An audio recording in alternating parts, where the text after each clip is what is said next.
Perfecto.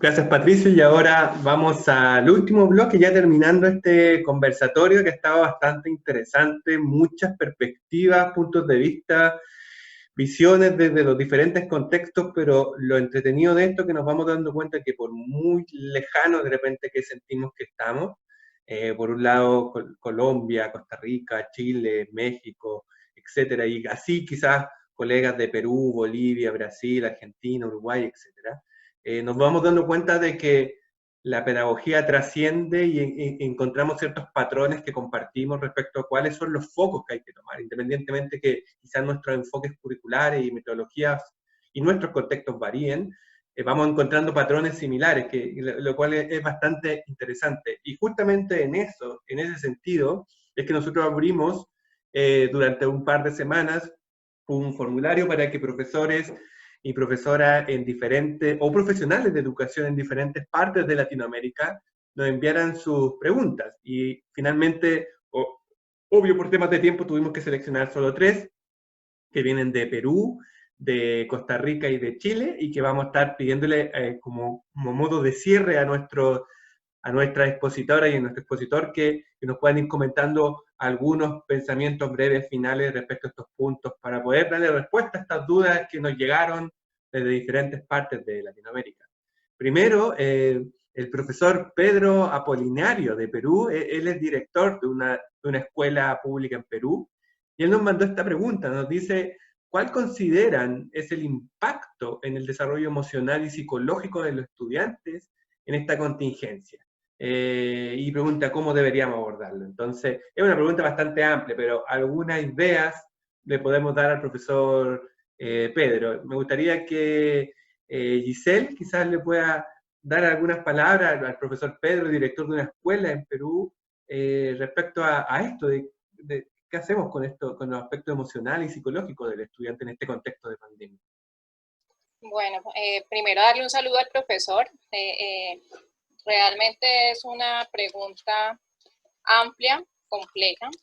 Eh, Hay mucho impacto a nivel emocional y psicológico a raíz de esta pandemia. No sé si en el caso de ustedes, en sus regiones, les pasó lo mismo, pero nosotros hicimos, como les comentaba, un taller integral. Trabajamos las diferentes pandemias en la historia como para mirar que siempre las pandemias, el hombre o la humanidad sale adelante. Queríamos como dejar ese mensaje como de esperanza. Sin embargo, como aquí se tardó un poco, digamos, el pico de la pandemia como tal, la gente no creía en la pandemia, no creía que existía la pandemia. Y cuando estábamos en las clases como tal, los chicos nos cuestionaron y nos dijeron, ¿usted conoce el primero que le haya dado COVID? Era como la pregunta que nos decían los chicos y ellos decían, no, esto es cuento, eso lo inventó el gobierno, eso lo inventó, bueno, le sacaban a uno todas esas teorías conspirativas, pues, de las cuales estaban leyendo las falsas noticias. Entonces siempre fue un poquito, digamos, esa realidad cuando asumimos toda la parte de la pandemia en nuestro taller integrador. Pero sin embargo, en el campo histórico, como les decía, desde donde yo laboro, desde las ciencias sociales, hacíamos una serie de preguntas relacionadas, por ejemplo, con el sentido de la vida, que, cómo te sentiste haber salido de la zona de confort, de esta situación que se está viviendo en la actualidad. Y nos llamaba mucho la atención de que era la oportunidad que teníamos de que los estudiantes nos comentaran las situaciones que estaban viviendo dentro de su hogar, porque si difícilmente lo hacían en la presencialidad, en la virtualidad más aún, porque no se tiene ese contacto 100% con los estudiantes.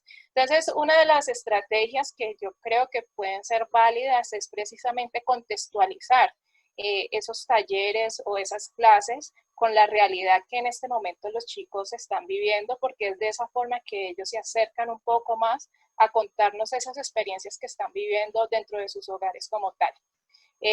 También el hecho de hacer otro tipo de actividades como las planteaban, no todo puede ser la parte académica, también creo que, como decía Jessica, es importante esos tipos de pedagogías, sobre todo a mí me parece importantísima la pedagogía de la construcción de un ciudadano que no solamente se piensa desde el punto de vista político, sino social, y es cómo poder afrontar esta situación en beneficio a nuestros derechos y en beneficio a nuestra humanidad como tal. Y lo otro sería también el contacto que uno podría hacer, no solamente como el rol de docente, sino también el rol de ser humano, ponerse en el lugar, hacer empatía con el estudiante y con el hogar del estudiante de las situaciones que están viviendo.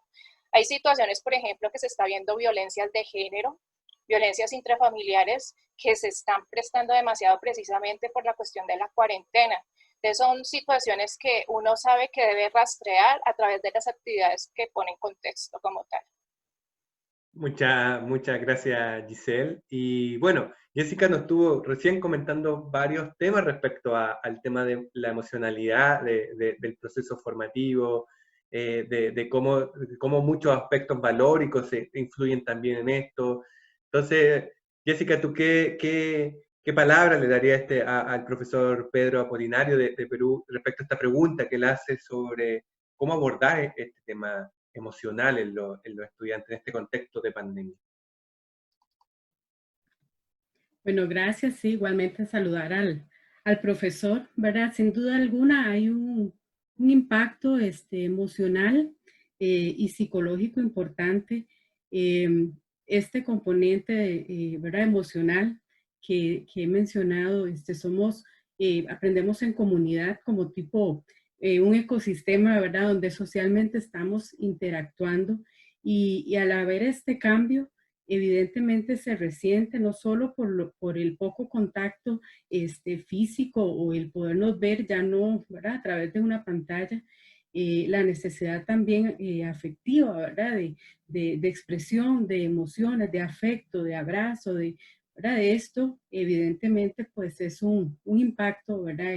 Emocional y en Costa Rica en especial, ¿verdad? Somos muy afectivos, nuestra manera de expresar cariño y sin embargo, bueno, ¿qué hemos realizado? ¿Qué estrategias podemos poner en práctica? Muchos de los talleres de acompañamiento al niño, a la familia, taller, ¿verdad? De positivismo en medio de esto, mucho también fortaleza en el área espiritual, el trabajo con proyectos que partan de sus intereses, de sus gustos y necesidades para poder hacer una práctica pertinente a lo que siente y vive, ¿verdad? El estudiante, poder también correlacionar o integrar algunas materias, profesores, para compartir en estos tiempos en que nos encontramos, en el que nos vemos, ¿verdad? A través de la virtualidad. Entonces, poder con ellos participar en trabajos cooperativos,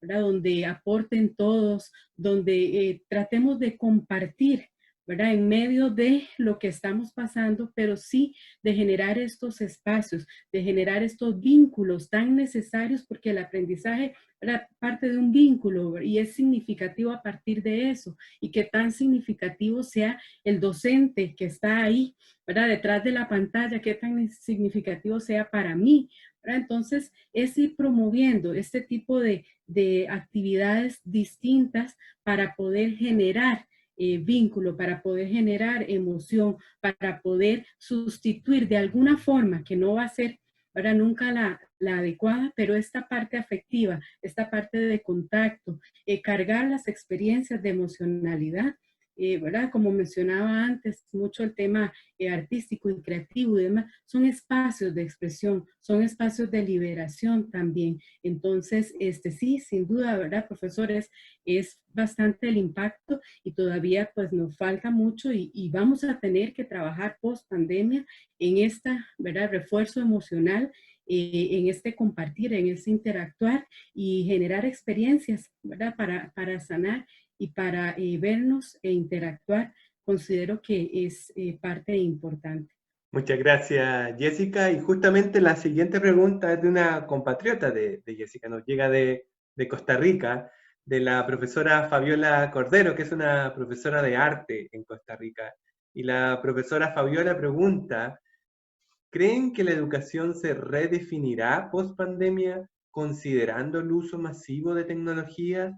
O sea, ¿cómo la tecnología impactará en esta redefinición de la educación que se viene en este pre y post pandemia? Justamente Pedro nos comentaba de que al igual como hablamos del antes y después de Cristo, vamos a hablar ahora del antes y después de la pandemia. Entonces le queremos preguntar a Pedro de la Escuela 21 de Mayo de Calama, ¿cuál es la visión que tiene en algunas breves palabras, Pedro, respecto a, ¿va a haber alguna redefinición, crees tú, de pospandemia, considerando principalmente el masivo uso de tecnologías que ha habido? Bueno, hay que decirlo, debe de redefinirse. No va quizás, sino no es una opción, sino que tiene que redefinirse la relación escuela-tecnología. ¿Ya?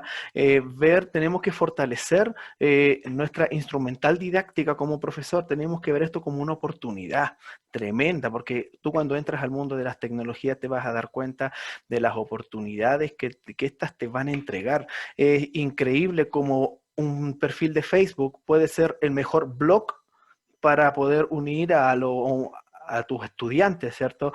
No hay blog que te avisa a tu celular, no sé, profesor Pedro ha subido material, velo. Ah, ¿viste? Y tienes ahí una increíble oportunidad. Todos, muchos tenemos Facebook. Si el niño no tiene Facebook, puede tener su madre, puede tener una prima, un tío, y increíble también cómo ayuda a que la familia se una en este proceso de aprendizaje.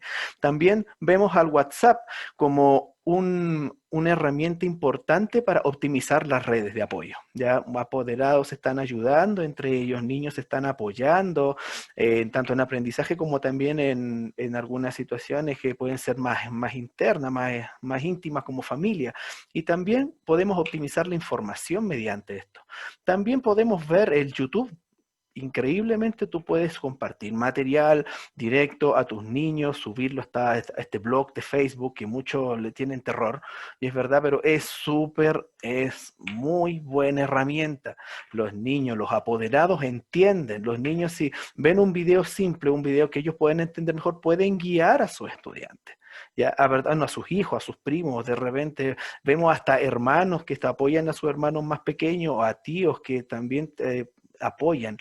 También podemos ver, por ejemplo, hay plataformas, por ejemplo, Silvio, Kahoot, cuestionarios de Google, que te ayudan a entregar estadísticas de todo lo que tus niños están haciendo. Tú puedes hacer una pregunta abierta, de niños, te voy a compartir este link por medio de un WhatsApp que puede armar en un curso dentro de la misma clase. Los niños entran y de fácil acceso contestan una pregunta rápida y vas a tener rápido las estadísticas en tu pizarra y el niño va a ver, wow, se va a maravillar, y es increíble cómo esta pandemia va a hacer que lleguen un sinnúmero de profesores con una creatividad, con una indumentaria de estrategia súper motivadoras para el aula, y esto también es un desafío para los equipos directivos, también para los es porque ellos van a tener que potenciar, y también van a tener que fructiferar esta creatividad docente, porque de repente vemos que por afán de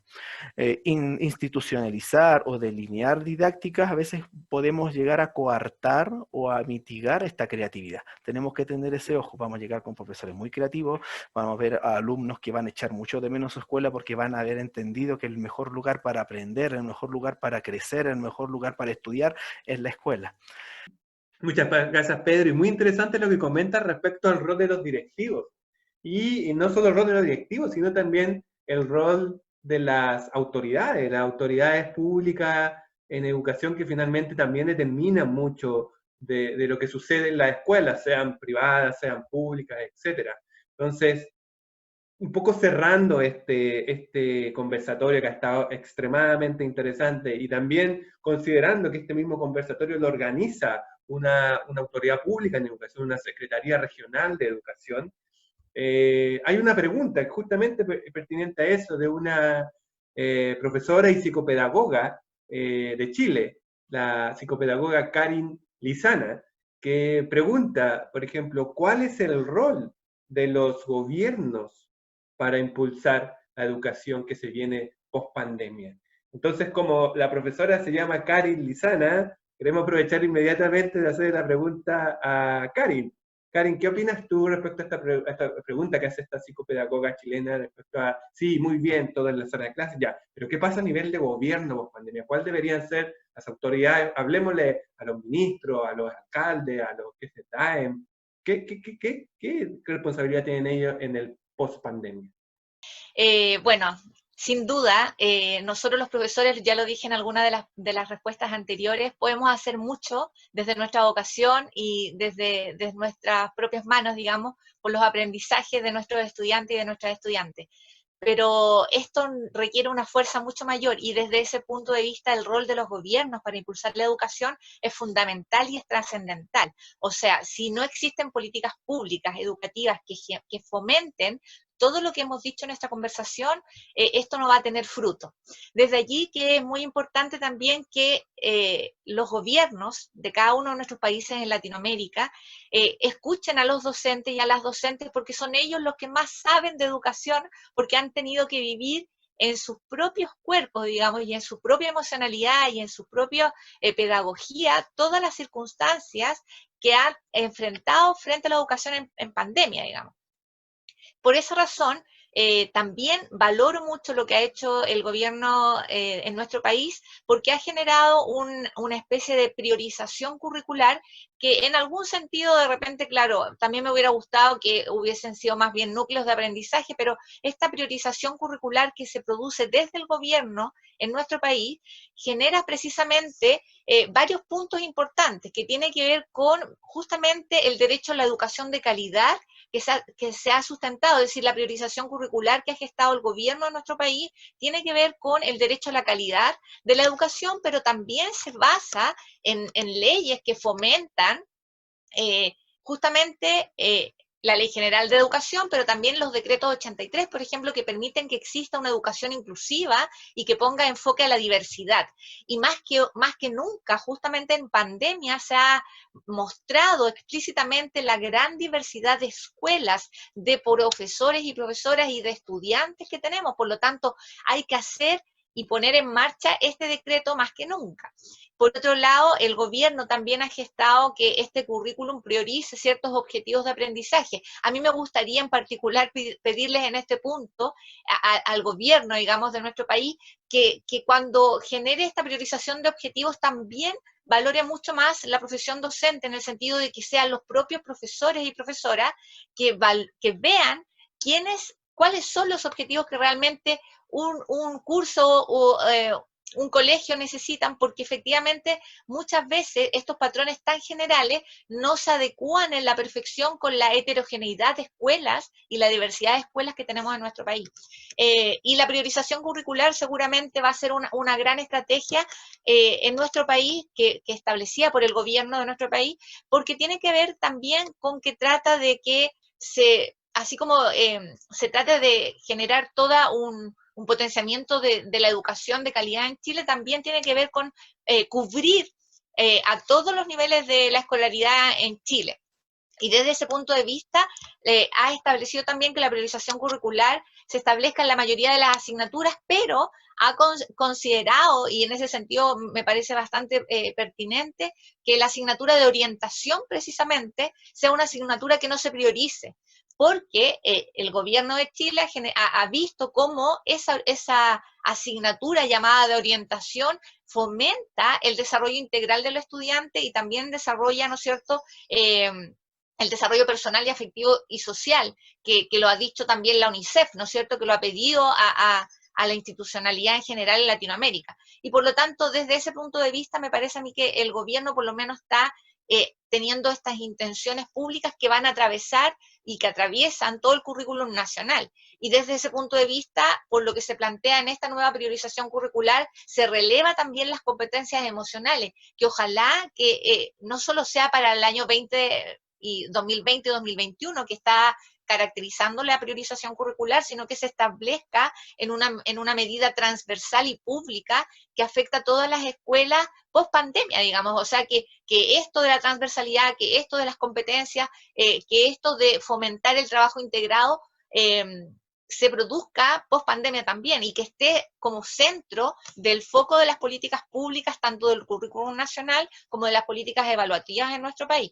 Y por otro lado, obviamente, yo creo que el rol que tienen los gobiernos es fundamental en justamente el centro, en poner al centro la formación humana, más que formar desde el currículum, ¿no es cierto?, gente necesaria como para cubrir las necesidades laborales de un país, sino que se centren en la persona, más que como un ente valorativo por lo que hace, por lo que es. Y yo creo que en ese sentido el rol del gobierno, el rol del Ministerio de Educación es fundamental. O sea, si necesitamos un trabajo integrado, si necesitamos la valoración docente, si necesitamos un currículum que sea integrado, que preste atención al trabajo socioemocional que se realiza en las aulas, también necesitamos un currículum nacional, un marco curricular nacional que enfoque a ello y lo ponga en el centro de atención de todos nuestros países y ojalá que se replique también en Latinoamérica.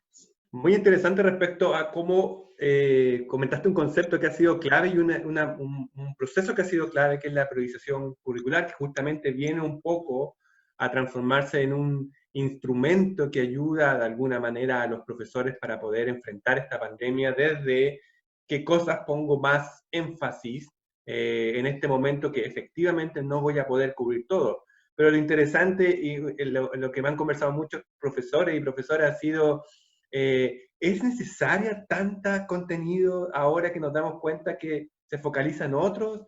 ¿Es más importante el contenido que la habilidad? Ayer me preguntaban unos profesores, ¿qué priorizo? ¿Los objetivos de habilidad o los de contenido y comprensión? Entonces, la discusión curricular, como decían también otras de las profesoras que se va a tener que dar post pandemia, es bastante interesante. Y en ese sentido, y ya para ir y comenzar a cerrar este conversatorio, las últimas palabras de Bianca respecto a también su experiencia trabajando, al igual como la Secretaría de Educación de la región de Antofagasta, ella trabaja en la Secretaría de Educación de Nuevo León, en México. ¿Cuáles son tus últimas palabras, Bianca, respecto, como decía también Karin, en el rol de los gobiernos, de la autoridad en este post-pandemia, respondiendo a la psicopedagoga chilena Karin Lizana, que hace esta pregunta? Pues el gobierno es y será siempre un agente de cambio. Creo que la intención es de fortalecer la educación a través de nuevos programas, de nuevas materias, de nuevas conexiones o capacitación, hace que muestre el interés que tienen en lograr una educación de calidad y de excelencia. Podríamos decir que el gobierno impulsa el lograr todo lo que queremos nosotros de una educación que sea inclusiva, que sea de bienestar emocional, social y cultural para cada alumno. Sin embargo, también tenemos que partir de ciertos aspectos que van desde el núcleo, que es el alumno, que esté él en un momento estable, en un momento armónico para lograr este impulso de la educación. Aquí, en el caso de México, se promueve mucho lo que son las comunidades de aprendizaje.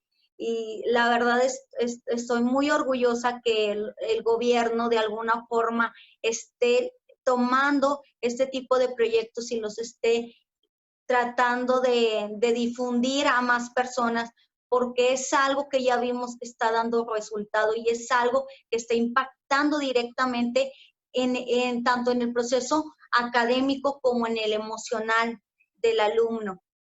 Y todos los resultados han sido un parteaguas para llegar a mayor población en cuestión académica. En México se está haciendo el uso de medios masivos para que no quede nadie sin tener algún tipo de conocimiento académico en casa.